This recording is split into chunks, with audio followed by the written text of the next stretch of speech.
세상이 어수선하고 어렵기도 하고 또 국내외 많은 일들로 혼란한 중에 있다 할지라도 하나님이 저와 여러분과 함께 하시는 줄 믿고 그 믿음으로 평안한 가운데 한 주간을 살아가기를 축복합니다. 20세기 위대한 성자이셨던 인도의 마더 테레사 수녀는 현대인들에게 이렇게 충고합니다. 많은 성과를 내려 하지 말고 사랑하십시오. 이렇게 권면하셨습니다. 마더 테레사가 보았을 때 사람들은 사랑을 잃어버리고 어떤 성과만 내려 한다고 판단했기 때문입니다. 그러면서 현대 교회를 향하여서 이렇게 책망합니다. 사랑보다 큰 업적을, 큰 과실을 나타내려 하지 말라. 그냥 사랑하십시오. 이렇게 책망과 함께 권면의 말씀을 주셨습니다. 사도 바울도 고린도 교회를 향하여 사랑하십시오. 교회 성령의 은사로 성령의 능력은 차고 넘친다. 너희가 자랑하지만도 결국은 사랑이 없다면 이것은 아무것도 아닙니다. 너희에게 산을 옮길 만한 믿음이 있다 할지라도 사랑이 없으면 아무것도 아니다 말씀하면서 결국 답은 사랑이 있다 말씀하십니다. 연속되는 주제 사랑을 두고 말씀을 선포하는 이 기간 동안만이라도 저와 여러분 심령 속에 새로운 사랑들이 회복되기를 간절히 소망합니다. 왜냐하면 하나님의 본질도 사랑이시고 예수님이 우리의 죽으신 것도 사랑 때문이며 사랑의 터 위에 교회가 세워졌기 때문입니다. 그러므로 우리가 어떤 많은 일들, 어떤 성과보다도 더 소중한 것은 마더 테레사가 권면하셨듯이 사랑입니다. 이 시간 우리 모두가 저와 여러분들 속에 사랑이 샘솟는 역사가 일어나기를 축복합니다. 그러면서 사도 바울은 그럼 구체적으로 사랑이 무엇입니까? 라고 할 때에 여러 말씀을 이미 하셨습니다. 사랑은 오래 참는 것이다. 사랑은 온유한 것이며 사랑은 시기하지 않는 것이고 사랑은 자기를 드러내어 자랑하지 않는 것입니다. 그러면서 이어서 오늘 말씀하시기를 사랑은 자기 유익을 구하지 않는 것입니다. 그렇습니다. 자기 유익을 구하는 것은 사랑이 아니라 하시는데 헬라 원문의 본문은 우리가 해석한 것과 조금 차이가 있는데 원문의 뜻은 원래 이렇습니다. 사랑은 자기를 추구하지 않는 것입니다. 사랑은 자기 유익을 구하지 않는다는 것은 어떤 물질적인 이익에만 한정된 단어로 해석할 협소한 의미라면은 사랑은 자기를 추구하지 않는 것이라는 것은 물질적인 이익이든지 자기 생각과 사고와 판단과 이념과 사상까지를 포함하는 포괄적인 내용입니다. 이런 모든 것을 자기중심적으로 해석해 나아가는 것은 사랑이 아닙니다. 이렇게 가르친 내용이 오늘 본문의 내용이기도 합니다. 그러나 우리가 현실을 지켜보면은 이렇게 자기를 추구하는 것이 너무 많지요. 여기서 자기 유익이라는 것은 내게 속한 것을 많아지게 하는 것, 그리고 구하다는 뜻은 한 번에 끝 마치는 것이 아니고 진행 형태, 지속적으로 추구하는 것을 말합니다. 그러므로 종합하여 말씀하면 자기 유익을 구한다는 것은 자기의 어떤 것을 추구하기 위하여 지속적으로 끊임없이 중단 없이 나아가는 행위를 자기 유익을 구하는 이런 의미의 뜻이기도 합니다. 이런 내용은 누가복음 12장에 나오는 어리석은 부자 비유에서 잘 찾아볼 수 있습니다. 주님께서는 이렇게 말씀하십니다. 어떤 마을에 큰 부자가 있었는데 소유도 넉넉한데 그 해에 농사가 너무너무 잘 됐습니다. 풍년이 되었습니다. 그러다 이 부자가 이렇게 생각합니다. 이 많은 곡식들을 살 곳이 없으니 지금의 협산 창고를 헐고 더 큰 창고를 지어 거기에 이 곡식을 저장할까 한다. 그때 하나님께서 이 어리석은 부자에게 이렇게 말씀합니다. 이 어리석은 사람아, 오늘 밤 너의 영혼을 내가 거두어 간다면은 네가 가진 모든 것이 누구의 것이 되겠는가? 이러면서 어리석은 부자 비유가 막을 내립니다. 여기서 보면은 이 어리석은 부자는 내게 가지고 있는 재능과 물질을 누군가의 유익을 위하여 나누어 줄 생각은 1도 없습니다.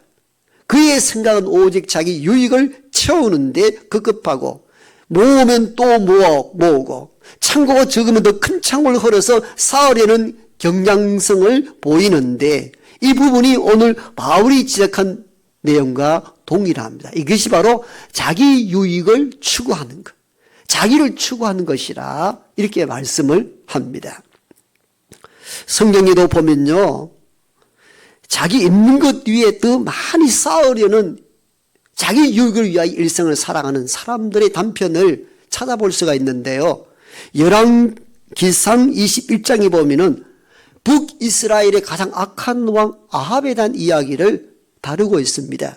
아합이 어느 날 궁궐 주변으로 거닐고 있는데 너무너무 마음에 든 포도원을 발견하게 됩니다.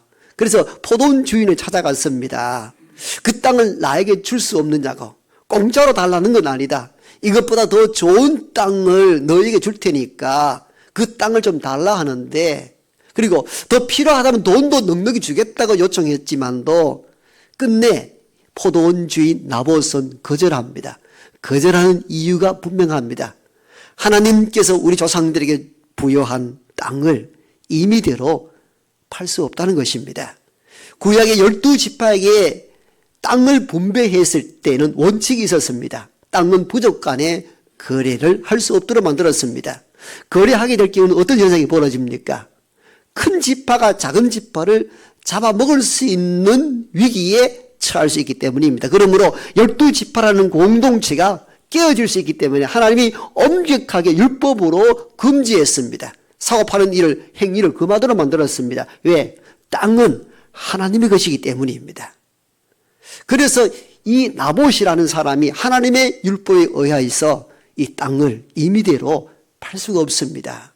그래서 아합 왕이, 그래도 자기는 법을 아는 분이시니까 궁궐에 들어가 밥을 먹지 않고 근심에 빠지기 시작합니다. 그 내용이 열왕기상 21장 4절에 이대로 표현되어 있습니다. 이스라엘 사람 나봇이 아합에게 대답하여 이르기를 내 조상의 유산을 왕께 줄 수 없다 하므로 아합이 근심하고 답답하여 왕궁으로 돌아와 침상에 누워 얼굴을 돌리고 식사를 아니하니라. 여러분, 이 대목 보면은 왕이 얼마나 그 땅을 애착심이 강했고 얼마나 가지고 싶어 했는지 알 수 있는 대목들입니다. 이 식음을 전피하고 시름시름 앓고 있는 모습을 그의 아내 이세벨이 봤습니다. 이세벨은 아합 왕보다 더 악한 부인이었습니다. 그래서 아합 왕 아내 이세벨이 왕에게 이렇게 말합니다. 참 답답한 양반이다. 당신이 이스라엘 왕이 아니냐, 최고가 아니냐, 뭘 걱정하느냐. 이제 기쁘게 식사하고 음식을 드십시오. 내가 그 땅을 왕께 바치겠습니다. 이렇게 아내가 이야기합니다. 그 장면도 열왕기상 21장 7절에 기록되어 있습니다. 아내 이세벨이 왕에게 이렇게 이야기합니다. 왕이 지금 이스라엘 나라를 다스리나이까? 일어나 식사를 하시고 마음을 즐겁게 하소서. 내가 이스라엘 사람 나봇의 포도원을 왕께 드리리이다. 여러분, 우리가 내조를 한다면은 이렇게 내조를 하면 안 되죠. 여보, 우리가 왕으로서 백성들을 섬겨야 되는데 우리에게는 많은 땅과 많은 권력과 재물이 있지 않습니까? 그 조상대대로 내려온 하나님이 부여한 땅을 우리가 빼앗을 수 있습니까? 그만 먹지 마십시오. 이게 참된 내조이잖아요. 왕의 아내이면은. 근데 이스벨은 한 단계 높게 더 이야기합니다. 당신 참 답답한 사람이다. 이스라엘 왕 맞냐? 이 얘기예요. 이스라엘을 다스리는 왕이 맞습니까? 뭔 그리 걱정하십니까? 내가 빼앗아가 당신 앞에 드리리이다. 이렇게 해서 이스라엘 여인이 음모를 꾸미기 시작합니다. 나봇이 사는 마을의 관리에게 몰래 편지를 씁니다. 편지의 내용은 이렇습니다. 나봇을 높은 왕의 자리에 앉혀라. 그리고 그 아래에 동네 불량배 두 사람을 보내서 거짓 증언하도록 하라. 거짓 증언은 이렇다. 하나님을 저주하고 왕을 저주하였다 하라. 이렇게 하여 불량배 두 사람을 거기에 보내고 관리들이 나봇을 원치 않는 높은 자리에 앉히고는 아래에서 외칩니다. 저 나봇이 하나님을 저주하였다고, 왕을 저주하였다고. 이 소리를 들었던 백성들이 돌을 들어 나봇을 쳐 죽입니다. 주인이 없는 땅을 결국은 왕께 갖다 바치는 내용이 열왕기상에 속속히 기록되어 있습니다. 여러분, 이 장면을 보면 어떠합니까? 왕이 얼마나 많은 걸 가지고 있습니까? 왕은 원하는 것 다 취할 수 있고 재물이든 권력이든 땅이 얼마나 많습니까? 여러분, 그런데 그 하나밖에 없는 나봇의 포도원을 죽이고 빼앗아가는 이 악형의 모습은 오직 자기 유익을 위하여 사랑하는 인간의 단면을 발견하게 됩니다. 이 인간의 모습들이 잘 투영되어 있고, 바울은 이런 것을 비추어서 자기 것을 추구하는 것은 사랑이 아니며 악이다 규정합니다. 그래서 사랑은 자기 유익을 구하지 아니하며 자기 것을 추구하지 않는 것, 그것이 사랑이라 말하는데, 현실을 보면은 자기 것만 추구하여 남을 배려하지 않는 인간의 군상들을 성경을 통해서나 현실을 통해서 많이 만나게 됩니다. 바울이 이 말씀을 전했을 때 상황은 우리 이미 다 압니다. 고린도 교회가 분쟁과 다툼 중에 있었습니다. 분쟁과 다툼이 왜 일어났는가? 성령의 역사가 일어났습니다. 방언하고 예언하고 병 고치고 놀라운 역사가 일어났는데 항상 자기 받은 것을 추구합니다. 방언 받은 사람 방언이 최고라고 남을 인정하지 않고 배려하지 않습니다. 오직 자기 유익만을 위하여 달려갑니다. 그러다 보니까 충돌이 일어났고 교회가 어지러움 속에 빠지게 된 것입니다. 바울은 이 사실을 주목하여 그들에게 선포합니다.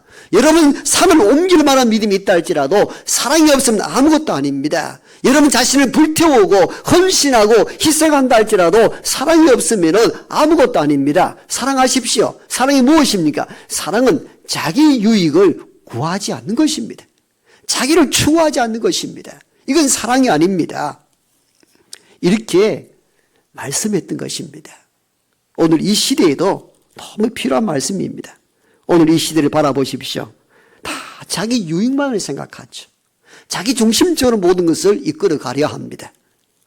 친구 사이에도 어떤 이익적인 문제가 발생하면은 친구가 없습니다. 자기 중심, 자기 이익을 먼저 챙기려 합니다. 직장 동료도 그럴 때가 있죠. 나만 잘 되면 된다는 것, 동료를 배려하지 않습니다. 나만 먼저 승진하면 된다는 이기적 욕심들이 판을 칩니다. 가게도 어떤 가게가 잘 된다면은 똑같은 비슷한 자리에 똑같은 품목으로 같이 장사를 하기 시작합니다. 배려 자체가 없습니다. 교회도 우리 교회만 잘 되고 우리 교회만 성장한다는 자기 유익만 바라보는 관점들이 많이 있습니다. 모 도시에서 실제 있었던 일입니다. 대형 교회에서 많은 전도들을 파송하여 시인의 전도를 하는데 전도하다 보면 믿는 사람도 만나게 된단 말이죠. 나 저 교회 나갑니다. 그러면은 예, 가서 잘 섬기고 신앙생활 잘 하십시오. 이렇게 해야 되잖아요. 근데 이 전도팀 어떻게 하느냐? 뭐 모든 교회가 똑같은 교회인 줄 압니까? 모든 목사가 다 같은 목사인 줄 아십니까? 당신 교회 목사는 유치원 선생이라면은 우리 교회 목사님은 대학 교수급 됩니다. 이렇게 전도를 하는 거예요. 실제 그 도시에 이 일들로 인해 가지고 굉장히 많은 문제가 일어났던 흔적이 있습니다. 부끄럽고 창피한 일들이죠. 부끄러움을 모르는 사람들입니다. 오직 자기 중심적으로 나가는 것. 그게 무슨 교회이며 무슨 사랑입니까? 바울은 하나님 말씀을 대언하기를 사랑은 자기를 추구하지 않는 것이라 말씀합니다. 올해 3월 19일자 한국 목회 데이터 연구소에서 발표한 자료입니다. 종교를 갖지 않는 무종교인들에게 한국의 종교 가운데 선호도가 높은 종교도로 체크를 한번 해봤습니다. 호감 가는 종교가 어디였을까요? 1위 불교였습니다. 불교가 40%, 50% 넘지 않았습니다. 가톨릭 36%, 원불교 13%. 여러분 가면 갈수록 이런 마음 들죠. 기독교 왜 빨리 안 나오지? 그런 마음이 안 듭니까? 아예 포기한 겁니까? 천도교 9%. 여기까지 기독교 안 나오면 이건 문제였죠. 기독교 9%, 천도교와 함께 9%였습니다. 여러분 아파하고 울어야 합니다. 그래서 다시 물었습니다. 왜 기독교의 호감을 갖지 않는 이유가 무엇입니까? 했을 때 대다수 이런 답을 내놓았습니다. 너무 이기적이고 너무 계산적이다는 겁니다. 예수 믿는 사람들을 많이 만나보고 직장에서 사회에서 많이 만나봤는데 너무 이기적이고 너무 계산적이라더란 거예요. 그게 호감이 가지 않더란 겁니다. 우리가 참 수요일날 붕어빵 전도, 목요일 또 전도를 많이 하잖아요. 전도의 결실도 여러분들 기독교 전체가 호감을 가지고 있을 때 전도할 때 열매가 많이 맺힙니다. 호감도가 떨어지면 전도하는 분들이 너무 힘들어요. 너무너무 힘들어지죠. 복음 전도는 끝없이 진행되어야 되지만도 이 세상에서 기독교의 호감도를 신뢰도를 높여야 하는 것이거든요. 왜 이 지경에 놓여 있었는가? 우리만 생각하기 때문이에요. 세상을 보지 않기 때문이죠. 여러분 이러한 1920년 30년대 기독교는 그렇지 않았습니다. 그때 한 5만 명 되었습니다. 그런데 세상이 기독교를 보는 관점이 달랐습니다. 교회 가야 세상 사람이 된다 생각했습니다.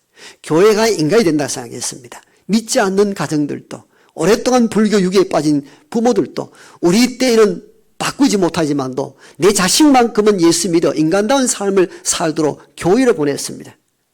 아이들이 잘못했을 때에 경찰서 잡혀갑니다. 그러면 교회 장로님들이 오셔서 우리 교회 아이들이라 하면은 좀 봐주는 경향이 있었습니다. 신뢰도가 높았기 때문입니다. 여러분 목사로서 부끄럽습니다. 오늘날 기독교가 왜 이렇게 되었는가? 왜? 우리만 생각했기 때문입니다. 자기 유익만 구했기 때문입니다. 그런데 사랑은 자기 유익을 구하지 않는 것이라 말씀하시거든요. 자기를 추구하지 않는 것, 그것이 사랑의 본질이라 가르치십니다. 하나님은 능력이 많으신 참 왕이시지만도 자기를 위해 사신 분이 아니십니다. 죄인된 인간을 위하여 전부를 바치신 분이 하나님이시고 이것이 참된 하나님의 사랑이십니다.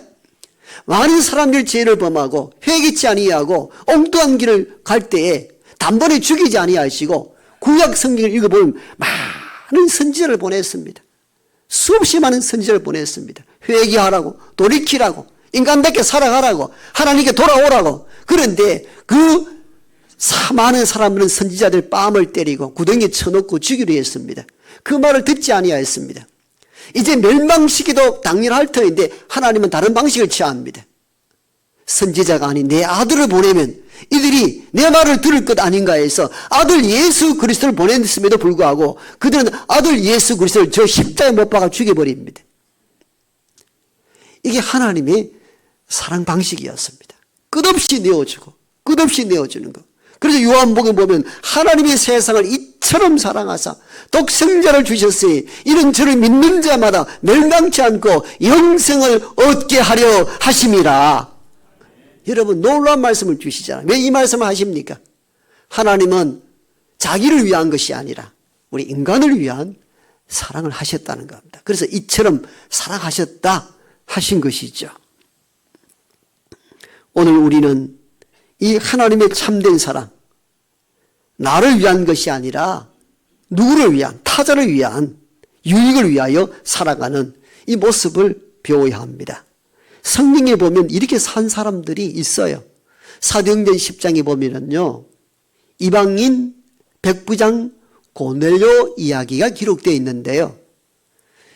이방인입니다.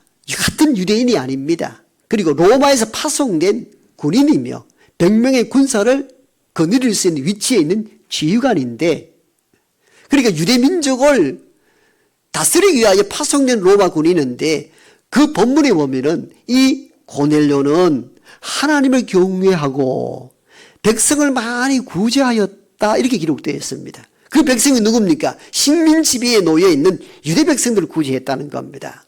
당시에 로마 군인들은 강제 징집권을 가지고 있었습니다. 젊다 싶으면은 징집해서 군대 보낼 수 있는 권한을 가지고 있었는데, 그래서 돈을 갈취할 목적으로 어떤 유대 집안의 젊은이를 끌어다가 군대 집어넣으라 할 때에 부모들은 돈을 주어가면서 만류합니다. 이 맛에 들어서 로마 군인들이 작은 봉급보다는 강제적으로 입양시켜서 돈을 갈취하는 방법을 많이 취득했는데, 이분은 다르게 살았습니다. 식민 지배에 있는 유대 백성들에게 많이 구제하였다. 고넬료는 자기 유익을 구하지 않았습니다. 마태복음 8장에 보면 또 가버나움의 백부장 이야기도 나옵니다. 그래서 우리는 이 이방인 백부장들의 이야기를 왜 많이 다루고 있는가도 주목할 필요가 있습니다. 같은 유대인들은 오히려 그리스도인들을 더 핍박하거든요. 선민이라는 그 의식만 있었지 참 사랑이 사라진 반면에 이방인 백부장들은 다른 태도를 취합니다. 마태복음 8장에 나오는 가버나움의 백부장은요, 주님께 나아가긴 갔는데 무슨 목적 때문에? 내 하인의 중풍병을 고쳐달라고 찾아갑니다. 내가 병든 거 아닙니다. 내 아내나 자식이 아픈 것이 아닙니다. 하인이 병이 들었습니다. 당시에 하인은 종입니다. 노예입니다. 그냥 내버리면 됩니다. 여러분, 병든 자가 있으면 그 내버리면 되는 것이 당시 문화였습니다. 그런데 그 하인의 병을 고쳐달라고 주님께 나아갔습니다. 주님이 너무 감격스러웠는지 대체적으로 말씀으로 선포하고 이렇게 하는데, 내가 너희 집에 가겠다 이렇게 말씀합니다. 그러자 이 백부장이 또다시 말합니다. 주님, 내 위에도 상관이 있어 내가 명령만 하면 따르고 내 밑에도 군졸이 있어서 내 명령하면 따르는데 내 집에 가는 것을 난 감당치 못합니다. 그냥 여기서 말씀으로만 해 주십시오.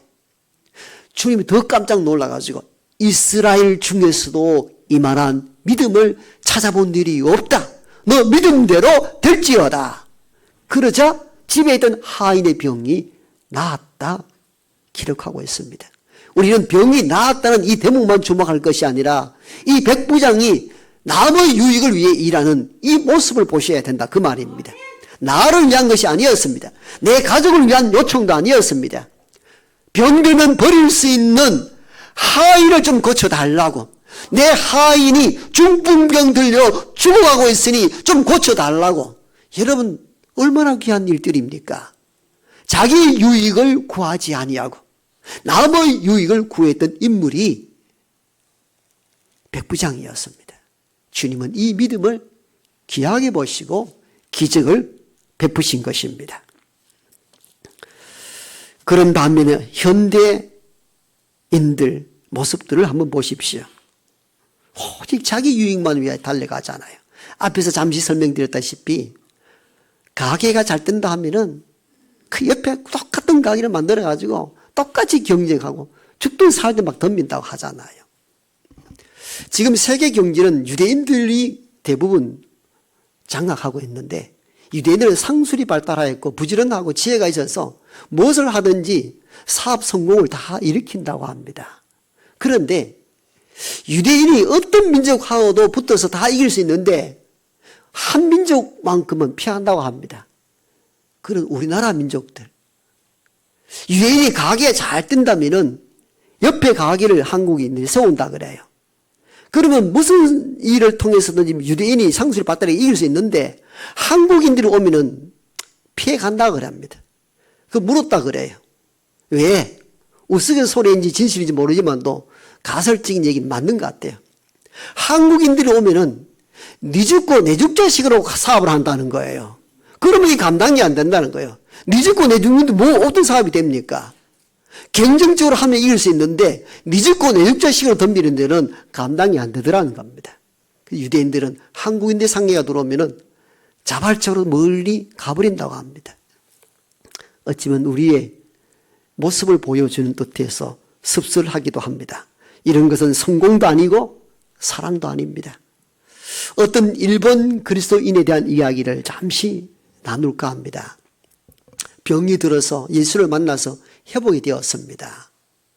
그런데 남편의 월급으로는 생활하기가 어려워지자 이 부인이 조그만 자파상 가게를 열었습니다. 그냥 생활비 좀 보태기로 생각하고 가게를 열었는데 의외로 사람들이 몰려들기 시작합니다. 자기가 물건 떼온 것은 감당이 안 되자 큰 트럭을 통하여 자파 물건들을 공급하는데 그것도 늘 동일하게 망합니다. 그런 어느 날 같은 그리스도인 남편이 이 아내에게 조용히 말합니다. 여보, 원래 우리가 하려 했던 것은 이것이 아니지 않소. 그냥 당신 몸 돌보면서 그냥 생활용품 좀 보여줬으면 좋겠다는 뜻으로 했는데 옆 가게가 망해질 정도로 사업이 잘 되니 이게 문제가 아니요. 좀 물품을 줄였으면 어떻겠소 하는데 이 아내도 참 남편이 따뜻한 말에 감동이 되어서 옆집 가게에 있는 물건들을 줄여나기 시작합니다. 그러자 가게는 옛날처럼 조그만 구멍가게로 전락하게 되고 손님이 줄어들자 시간이 많이 남게 됩니다. 그때 여고 시절에 문학 소질이 있었는데 남아있는 시간에 글을 쓰기 시작합니다. 그리고 소설 한 권을 써서 1964년 일본 아사히 신문 신춘문예에 제출했는데 1등으로 당첨이 되었습니다. 그 작품이 미우라 아야코의 빈점입니다. 아마 7, 80년대 학교 다니신 분들은 한국의 번역판으로 나온 미우라 아야코의 빈점 다 기억하게 될 것입니다. 설국으로 노벨 평화상을 노벨 문학상을 받았던 일본의 작가가 오히려 이 빈점의 작품이 더 뛰어나다 할 정도로 유명한 기독교적인 사강으로 소설을 썼던 책이 미우라 아야코의 빈점입니다. 미우라 아야코는 이렇게 내가 잘 뛰어 옆 가게가 죽는다면은 나를 줄여나가는 것. 이게 그리스도인이 진정한 가치가 아니겠습니까? 이게 참 사랑인 것이고 사랑은 자기 유익을 구하지 않는 것이라 하나님께서 바울을 통하여 말씀한 이 의미를 마음 깊이 새길 수 있는 저와 여러분 되기를 소망합니다. 어떤 대형교회 목사님은 몰려오는 새가족들에게 늘 이렇게 설교했다고 합니다. 여러분, 편리하게 모든 시설이 갖춰져 있던 큰 교회를 오시지 마시고 가까운 교회로 가십시오. 여러분 얼마나 훌륭한 목회자이십니까? 어떤 교회는 전도지를 들고 복음을 전하다가 마음을 바꾸었습니다. 전도지에 지역교회 이름을 다 넣었습니다. 대구 수성교회, 몽교회 다 넣고는 우리가 복음을 전하지만도 가까운 교회로 가십시오. 여러분, 내 교회만 살아서는 안 되잖아요. 작은 교회도 살아야 되지 않습니까? 이게 사랑이거든요. 사랑은 자기 유익을 구하지 않는 것이다. 자기 것을 추구하지 않는 것이 사랑이라 말씀합니다. 부부간의 갈등과 어려움이 왜 있습니까? 자기 것만 추구하기 때문이죠. 그러나 참 사랑은 남편은 아내의 유익을 위하여, 아내는 남편의 유익을 위하여, 동료들도 내 유익만 챙겨서 승진할 생각을 하지 않고 동료를 챙겨서 그 자리에 든든히 지켜나가도록 하는 것. 우리가 그리스도인으로 살아간다면 모든 속해 있는 가정, 직장, 사회 속에서 이렇게 살아가야 합니다. 그래야 하나님의 계절이 이 땅을 지배하게 될 것입니다. 우리는 우리 것만 챙기고 우리만 잘 먹고 우리만 잘 살면 된다는 이기적인 생각들이 무종교인들이 기독교의 호감도가 9%밖에 되지 않는다는 현실을 마주하게 된 것에 아파할 수 있어야 합니다. 기독교의 정신은 자기를 내어주는 사랑입니다. 하나님이 자기 아들을 내어주셨고 아들 예수 그리스도는 자기 몸을 십자가 내어줌으로 범죄한 인간들을 살리신 것입니다. 이것이 기독교의 핵심적인 가치요 진리인 것입니다.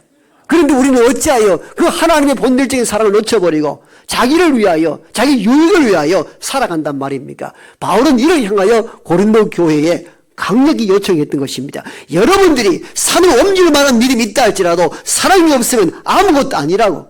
사랑하라고. 사랑이 무엇이냐고. 자기 유익을 구하지 않는 것이라 하였습니다. 남의 유익을 위하여 행동하는 우리 모두가 되기를 축복합니다.